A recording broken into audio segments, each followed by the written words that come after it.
I've never thought about jump scares being so similar to a punchline like I did until I watched this like specific Mulholland Drive Winky's diner scene. It's because it's like there's a tension release and you need to release the tension, but you're not going to do it with a punchline.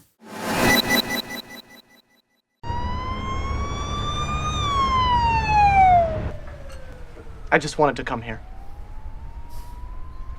To Winky's? I had a dream about this place. Oh, boy. You're standing right over there. I get even more frightened when I see how afraid you are, and I hope that I never see that face ever outside of a dream. I did watch the entire movie up to that scene and then watch that scene. And when you brought it to us originally, I thought you were more interested in the jump scare, which I knew it was coming and scared the hell out of me anyway. Yeah. I loved it. I really loved it. And I noticed this time it's a woman. The person who comes out is a woman, which I didn't know. But I thought it was a deformed man before. I originally brought this to give us context of what David Lynch is, if you don't know anything about David Lynch. So you think that this is like one of the most Lynchian of scenes? By far. This scene to me is Lynchian to the point that you could use it to make fun of David Lynch. I can't put myself into reality. There's no bearing for reality for me. And if you don't go along with it, you're like, why am I watching this? This is terrible. But if you do go along with it and you learn its rhythm, you're like, oh my goodness, I'm so drawn in. I can't get out of this. So quintessential. Yes. It's a dream sequence. It's a dream within a dream sequence. It's a dream within a dream sequence with somebody talking about a dream. It really is like if Saturday Night Live did a David Lynch send up. A dream within a dream within a dream. And it is horror that you don't think is horror at first. And it is Americana. And to me, the most Lynchy of Lynchy things comes from a behind the scenes of hearing him yell to a room full of people. Who the fuck cares how long a fucking scene is? And the scene is so fucking long. And I would even encourage people to watch the entire lead up to the scene, because that's still, the lead up to it's 15 minutes, then the scene itself is 4 minutes, and there's no reason for it to be that long. It could have been, we go to a diner, we say, I had a dream, the dream is here. We are maybe in the dream. Let's go confirm whether or not this is a dream. And we're out. He blows right by that, and you are either on board for it or you're not on board for it. I feel like that's well described about David Lynch in general. You're either on board for it or you're not. Like, I think sometimes a director or creator of art will be like, oh, it's open to interpretation, or I had a thing, but I'm not going to say what it is. This to me feels like the ambiguity is the point. The not knowing is the point of it. Yeah. And the Lynchian techniques it has of, oh, David Lynch moves the camera whenever he feels like it. This camera is drunk. Yes. Uh-huh. Yeah. It really is. It's all out of balance. Can you imagine having to edit with that fucking camera movement? Lord. The colors are saturated to the point I loved it. That you're like, is this real? Mm-hmm. Like you're in a dream, but is this reality in the dream, or is this something unknown within the dream? I was going to say, I think a lot of this is also the editing of Mary Sweeney. Mm. Her fingerprints were all over that scene. So we're calling it Lynchian, but I think her hand is very clear here. Explanations. Even if you talk to him about it, you don't get explanations. And David and I had a very nonverbal relationship when it came to the work. I didn't need answers, and he knew I didn't, and what did he need to say? You know, it was there. But that's the way, that's what's great about his films, especially Mulholland Drive. My own sense of rhythm added to what I'm curious about, what I need, what I don't need. I don't need answers. You don't really know what the hell's going on. And you work really hard in a fun way to make sense of it that makes sense to you. I'm not as familiar with David Lynch as you are, so there are like the tropes that you talk about. I'm not as familiar with them, so I'm completely taken in. I had a hard time. I haven't seen the movie in a while. I don't think I've seen the whole movie since it came out, which was 2001, 2002 or something. But so when I saw the people dancing in the like at the beginning, like all that great dancing, I was like, oh right, like. But the whole movie is so jarring. Part of what makes this scene so great is it really sets the table for what the movie is. And you don't know what's real, and you don't know and then you're disappointed by what could be real about it when it actually comes. It just takes the life out of you when you find out. Because you're rooting for these two characters and you're rooting for this reality to be, and then all of a sudden it's something much darker and something much more complicated. And I just left feeling like I'd been somewhere, and this scene really telegraphs that well. I loved Mulholland Drive when I was younger. Shout out Santino. He was like my big college crush. I watched it with him, and then I moved to Japan, and I left my DVD with him, like as my goodbye, so he would think I was artsy and deep. It was like a leave behind sort of thing, or like a gift? I gifted it, but it was like mine, and I had to give stuff away, so I was trying to be like cool and chill, but like also give him a gift that was like meaningful because we watched it together, but like I wanted to be cool and chill. Anyway, shout out Santino. Yeah. I wonder if he still has that DVD. Just kidding. I bet he didn't keep it the fucking week, to be honest. Santino, if this ever makes it to you, you have to tell us Please when let you us got know rid of the DVD. What happened to that DVD? I hope Santino's listening. I'd be so honored. Yeah, I saw it with someone I was dating at the time too. Ooh, shout out who? Yeah, I can't. It's not worth. It's not worth it.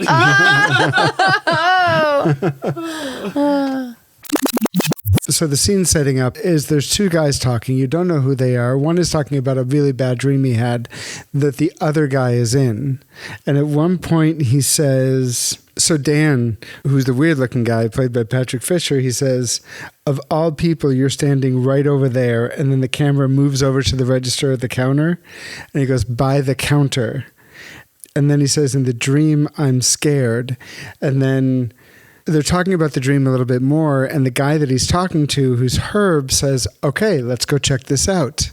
And then he walks over to the counter, and I never thought, are we in the dream? But I'm like... But it's making you think. Yeah, it's making you or like it was a premonition. Like the dream was a premonition, so now you're about to see something go down. Right. And when he looks back, he's paying for the meal at the counter at the register, and he's looking, and you can't read him. Mm-hmm. And then when they're walking outside, like Dan is already sweating, and Herb is walking behind him, and you can't, and it's a little menacing, and it's also a little bit like he's not walking next to him, he's walking behind him. Yeah. And so you don't know what it is, like, what the fuck is going to happen here? And so there's like that constant, like, what is going to happen? And it doesn't really allow you, for me, it didn't allow me to get out of it. It was totally engaging. Like I watched the scene a few times, and each time I was trying to take it apart, but I just kept getting pulled in and pulled in. So I just couldn't figure out what was real. And I really enjoyed it. Yeah. The moment that it became definitively at least part of a dream to me was camera pans to Herb looking back from the counter in this place where the dream said he was in the dream. Then I was like, well, that's so intentional that something about this is connected to being a dream or is a dream. And I didn't watch the rest of the film after that. And so in watching the beginning of it, I'm like, nope, this is going to be a dream. This is when the dream starts, period. Interesting. Yeah. It also, like, that scene doesn't give you an answer because as soon as he sees the creepy face, he passes out. Herb catches him and is trying to revive him, and you don't know if he's seen the thing or not. I can see him through the wall. I can see his face.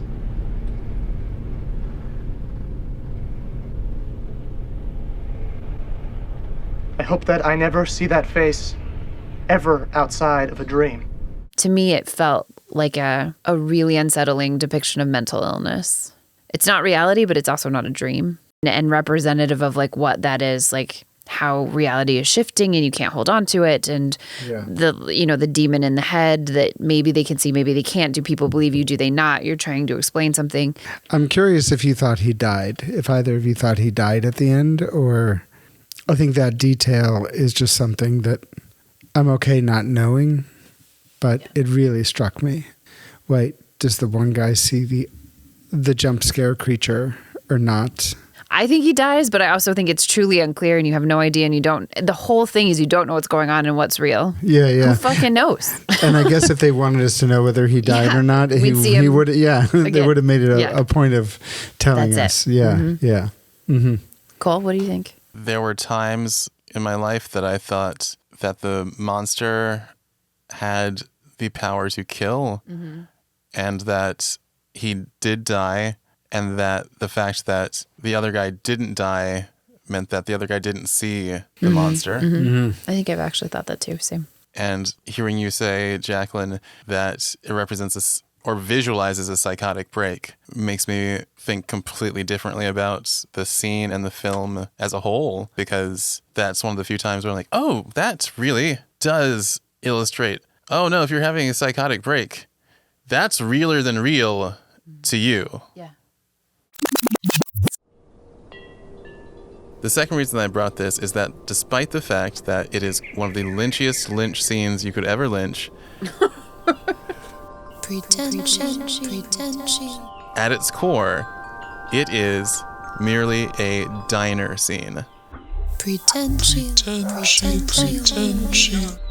In this diner scene, you can see even more clearly what Lynch, and especially Mary Sweeney, are doing to make it feel like Lynch. In thinking of it as a diner scene, it makes it really easy to compare to Pretension. I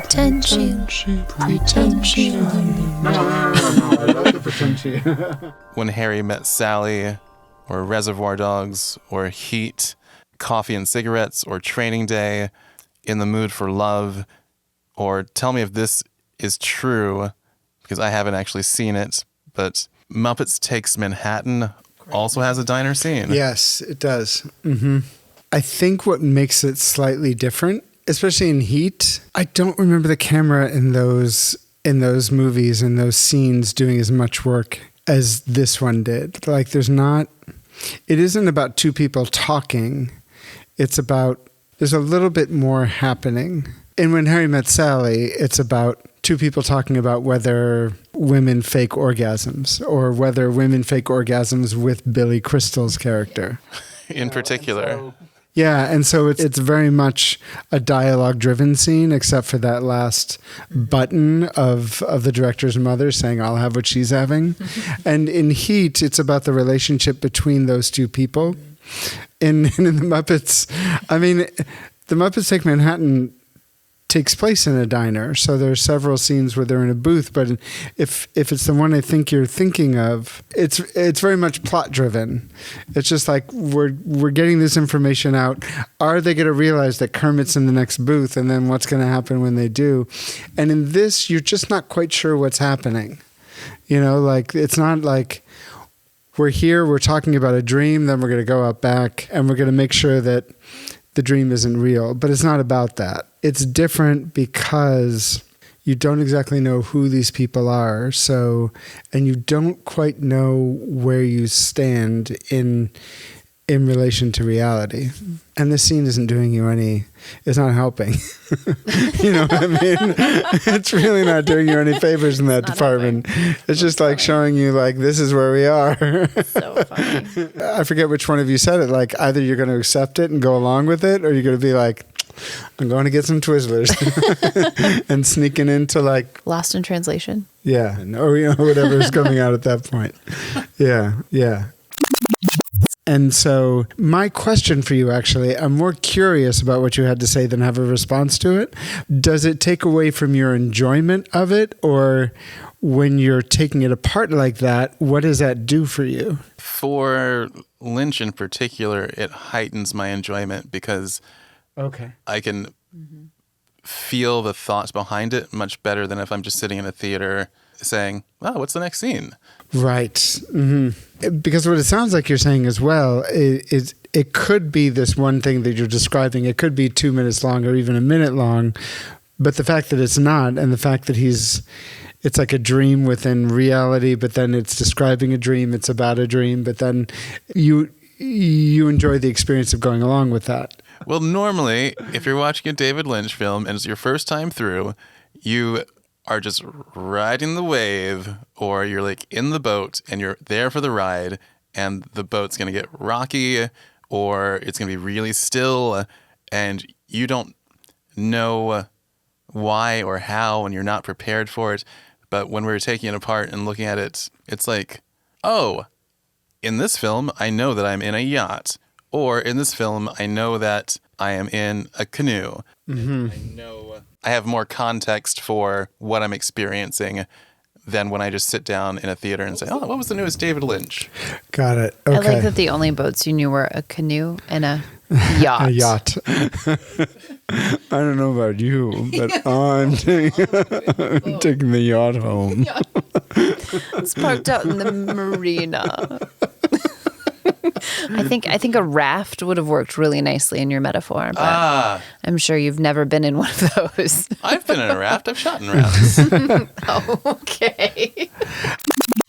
And I think it's fascinating that like the things that you're describing are things that if I were to go back and watch the other ones, there were things in this that really are what you're describing. Like, oh, that's David Lynch, or that's the editor that you were talking about. I was going to say, I think a lot of this is also the editing of Mary Sweeney. Mm. And I would add a level of also it's creepy, and you don't know why it's creepy for a while, because it's like just men in a restaurant in bright daylight. Why does it feel so creepy? And it really wasn't, but I think it was just like the style applied to that movie. Yeah, the one thing that popped to mind was that the plates. After they get up, they show the plates, and one of the plates has nothing on it, and the other plates has the eggs and hash browns and bacon. It's like one person has eaten all of their stuff, and the other has been like talk about this thing, and it's really creepy. It comes across as it's incredibly creepy. There's weird stuff happening with all the food and the mugs and stuff. Yeah, it would change.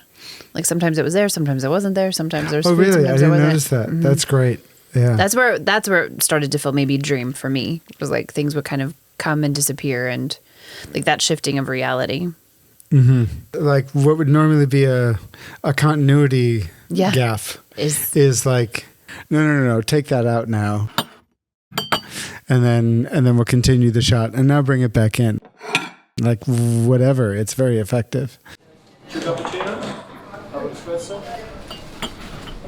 You're always having to take 1,000-foot reels on and off to check continuity. Just to see what happened. To see what happened, and to go to a different close-up, or to go to a close-up where the cigarette's the same length as what you've now cut into the wide shot, all that kind of stuff. Really labor-intensive. That part was like beautiful. You know, when you're there's two things you have to watch continuity, and you need to take that seriously. People can get sloppy about that, but it's the more seamless it is, the more people will stay in the story, and they won't get bumped out in unconscious ways. But more important than that, so these are the tough, intersections, is the emotion that you're trying to evoke in the scene is going to come out of that performance. And you have to try different things. You think this is the best take. The director circled this as the preferred take. You put it in, but you have to try the other takes, because there's a magic that happens, and it's like it's like a chord change in music. I think this could have been the movie that got me so into color saturation, Cole. I couldn't wait for you to say that when you're describing Lynch. I was just like, oh, he's going to say it. Yeah. I think it is. Is legit. it also the movie that made you not understand what saturation is, or this you got it right and then? I think I got it right and then bastardized it. But I think this is like the high I was always chasing afterwards. This very scene. Robbie, Yes. in the world of color, what does the word saturation mean to you? So it connotes to me. Connotes. Jeez, there's a fucking SAT test today. I mean, Great. So, because saturation is like, I think of like fats and oils. Like if something is saturated, it's like spongy with oil, and you can like squeeze it and the oil comes out. So I think of it in terms of how color is either absorbed in the scene or taken out of a scene, and the tone it conveys. That's the part of it that I think that I lost over time. I just liked bright colors and set design. Mm-hmm. But I do like that. Like the sign, I think, is really... The Winky's Diner sign. The Winky's Diner sign is visually intriguing to me. It's disjointed with the time. Like we're in a modern setting, but it's a very 1950s diner sign. Mm-hmm. But it feels so new because it's so deeply saturated. It's not like, oh, this Winky Diner sign is old. It looks like it's a brand new sign. And the diner seemed very like old LA, but in a modern setting. It seemed like classic LA. What's each of your relationships to Los Angeles? We're New Yorkers, bro. Too sunny. Yeah. To me, it's like sprawl, but really great trees, Good breakfast burritos. Yeah, oh my God. Great breakfast burritos. Yes. First, I want Jacqueline to answer first. Uh-oh. And then you, Robbie. But I want to hear about your relationship to jump scares. I hate them. Cool. In horror movies, I think it adds to the sense of danger, and I think it adds to the sense of tension. It's a different kind of release of tension. Like it isn't unlike laughter in a comedy scene. No, it's very unlike laughter. It's horrible. Oh, I think the effect is when you tell a joke, there's like, you're like introducing a sense of danger, like something like, you're about to hear a joke and then you get to release when the punchline comes and you laugh. And I think it's the same, like you're introducing a sense of danger, but a very different kind of danger, like you're sort of afraid instead of anticipating a laugh. The anticipation is the same. Yeah, it puts you inside the danger it can be very effective. It can also be very cheap. Like it could also have nothing to do with what's come before it. In this case, everything is leading up to it. Like it's just all tension, tension, tension, and the tension is increasing and increasing and increasing. And then I was looking at how when the jump scare happens, the person who comes out from behind the wall does not jump at you and say boo. It's just this like very elegant little slide that you're so not expecting. I also don't accept it because it's not walking. Yeah, it doesn't move like a human. No. It doesn't move That's right. like you would expect it to move. That's right. Yeah. Gliding is really like it's like sliding out almost, and it's like it could be floating. You don't really know, and it's really like you're not expecting it, and But you also are. Yeah. It's like such a telegraph jump scare, and still. What's nice about this one is that it is a release valve, but it doesn't end the thing that you're watching. It's like you end the scene at a different place than you started it, and then you're left there at like a higher point of tension to move forward because you don't know if the guy has died. You don't know what has happened to this person, and then you have to move forward. And I think the next scene has to deal with the mystery woman. And so you go back to this mystery woman. You don't know who she is. You don't know why she's in danger. But the world is just a little bit more unsafe, which is where it's really effective. Do jump scares normally end scenes? So they're really effective when they're not the end of a scene, but like when they lead to the next thing that's going to happen. I like the idea that the world is now a little more unsafe. Mm-hmm. Yeah, in this case, like this is smart stuff that he's doing. It's like he's really sensitive to, okay, now this thing happened and this is how it affects what we're doing going forward. That's why I really love it. I've never thought about jump scares being so similar to a punchline like I did until I watched this like specific Mulholland Drive Winky's diner scene. Because it's like there's a tension release and you need to release the tension, but you're not going to do it with a punchline.